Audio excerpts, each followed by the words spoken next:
अस्सलाम वालेकुम, आप डेली स्टोरीज ऑफ पाकिस्तान देख रहे हैं। मैं तलहा सुलहरी हूं और नाजरीन, हमारे साथ सीनियर तहकीकाती सहाफ़ी एजाज अहमद भट्ट साहब मौजूद हैं।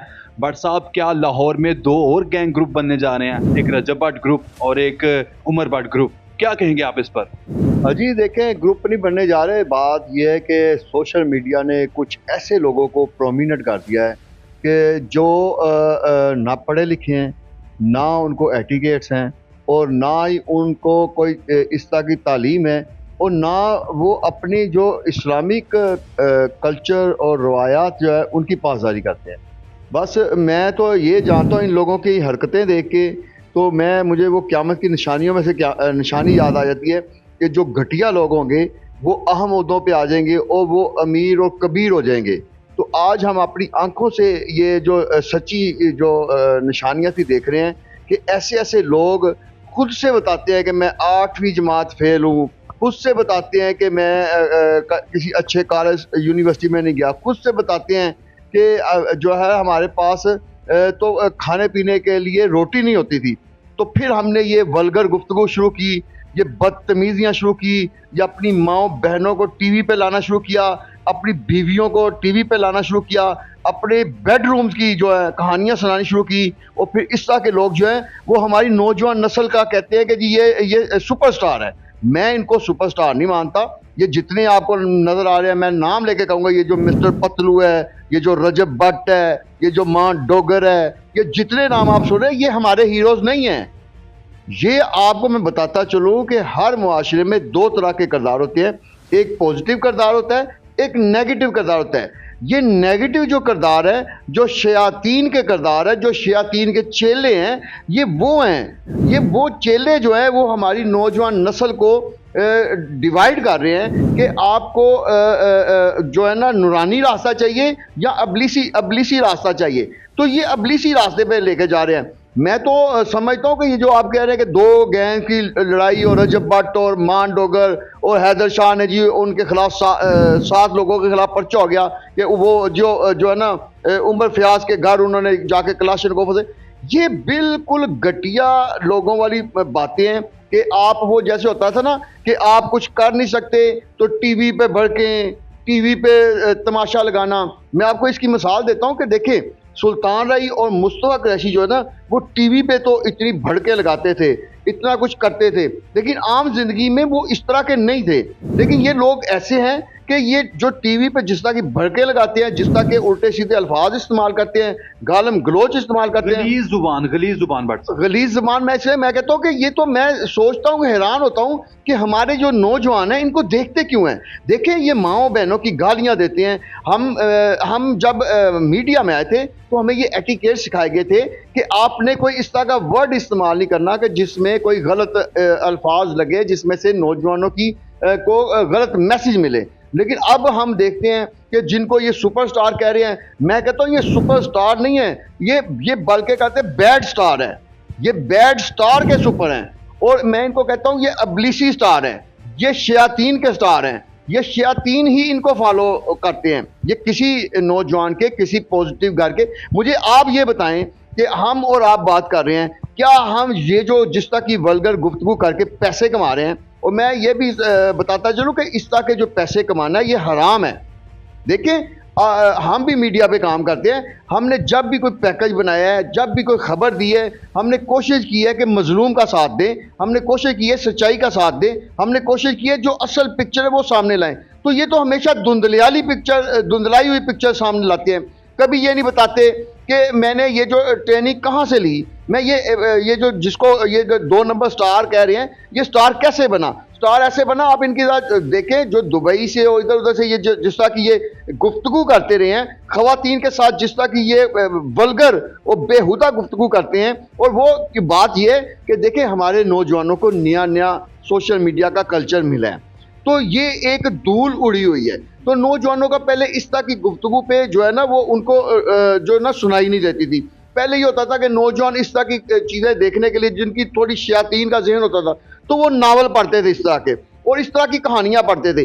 अब ये लाइव प्रोग्रामों में बताते हैं, लाइव आके बताते हैं, और खवातीन के जो इस तरह की आज़ा की इस तरह की तर्जमानी करते हैं कि खुदा ना खास्ता अल्लाह ताला इनके मैं समझता हूँ कि हाल पे भी रहम करे और इनको समझ दे कि ये नौजवान को किस तरफ लेके जा रहे हैं। साहब ये जो असलहे की नुमाइश कर रहे हैं और दंदनाकर असले और मुसल्लह अफराद को साथ लेकर जा रहे हैं, कोई कानून नाफिज करने वाले इदारे किधर हैं? वो इनको क्यों नहीं पकड़े और साथ अपनी जो वीडियो बना के सोशल मीडिया पर लगा रहे हैं? कोई एक्शन नहीं हो रहा, ना FIA की जानिब से ना पुलिस की जानिब से, कि ये इतने स्ट्रॉन्ग लोग हैं कि इनको इदारे नहीं पकड़ सकते। अच्छा, इससे पहले आपने रजब भट्ट की शादी पे के मौका पे देख लिया, पर्चा भी दर्ज हुआ, शेर भी बरामद हुआ, उसके बाद जो बंदूक है वो भी बरामद हुई। उसके बाद जो पुलिस अफसरान FIA और जो वाइल्ड लाइफ वाले उन्होंने क्या किया? उन्होंने भी घटिया तरीन हरकत की।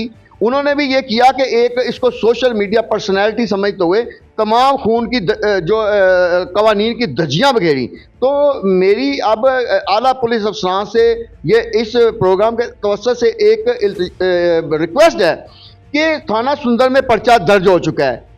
ये खुद वीलॉग बना के वहाँ कलाशनकोफ लेकर गए हैं और कलाशनकोफ का लाइसेंस चेक करना चाहिए। जो FIR जिन दफात के तहत हुई है कि ये मुसल्ला होके और 5 से ज़्यादा अफराद इकट्ठे होके आए हैं, तो वो भी चेक करना चाहिए और जिसके घर हैं उसको भी चेक करना चाहिए। ये ना वो भी कोई मजलूम नहीं है, ये सारे फ्रॉडी हैं। मैं आपको ये बताता चलूँ, ये दोनों जो गैंग्स हैं ना, ये इस तरह की जो ये मैं आपको एक और चीज़ बता दूँ, ये इनके पीछे एक फेक लड़ाई होती है। ये भी मुझे लग रहा है फेक लड़ाई है। ये सिर्फ जो है ना कवरेज लेने के लिए, व्यूज़ लेने के लिए और जो है ना अपने जो सब्सक्राइबर है वो बढ़ाने के लिए किया गया।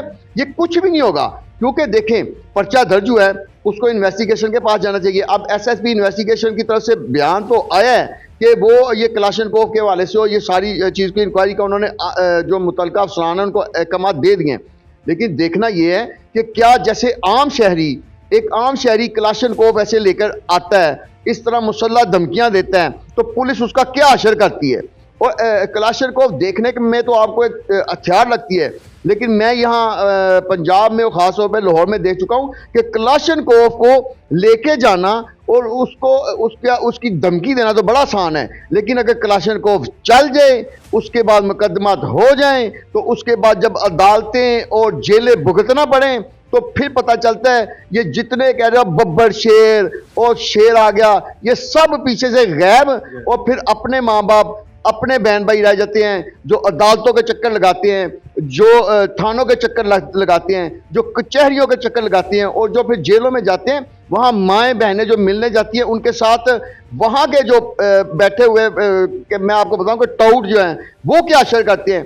इनको तो अभी पता ही नहीं है, ये लगे हुए हैं पैसे की खुमार में। और पैसा ये जो है ना, ये पैसा जो है ना वक्ती तौर पे इसकी आनी जानी है।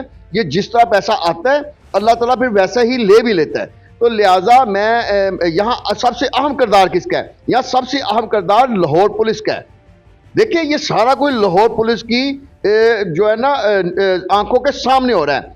तो मैं कहता हूँ कि यहाँ CCPO बिलाल सिद्दीक कमियाना को सख्त एक्शन लेना चाहिए और DIG जो है फैसल कामरान उनको भी सख्त एक्शन लेना चाहिए। और उसके बाद SSP इन्वेस्टिगेशन जो है मोहम्मद नवीस साहब, वो बहुत नाइस पर्सनैलिटी हैं, तो उनको चाहिए कि यहाँ जो उनके जो SP इन्वेस्टिगेशन मुतल्लिक़ है उनको ख़ास तौर पर हिदायत करें कि ये जो नौजवानों को ख़राब करने में मुलव्वस हैं इस तरह के किरदार, तो इन तमाम किरदारों को जब अब पर्चा दर्ज हो गया तो इनको केफरे किरदार तक बचाएं, ताकि ये नौजवानों के इस तरह के हीरो नहीं होना चाहिए। पता चलना चाहिए कि ये नौजवानों के हीरो नहीं है, ये नौजवानों के विलन है। और विलन का किरदार जब तक प्रोमिनेंट नहीं होगा, मैं आपको यहाँ एक लास्ट मिसाल बताता चलूँ। देखें हमने फिल्मों में अक्सर जो हीरो है उसको कहते सुना डिप्टी, तुझे मैं ये कर दूंगा, तुझे मैं वो कर दूंगा। यही जो करैक्टर, वो तो फिल्म में जो दिखाया होता है ना कि उसने एक कत्ल किया या 2 कत्ल किया, हमने जेलों में ऐसे करैक्टर भी देखे जिन्होंने 5-5 कत्ल किए, 4-4 कत्ल किए, 2-2 कत्ल किए।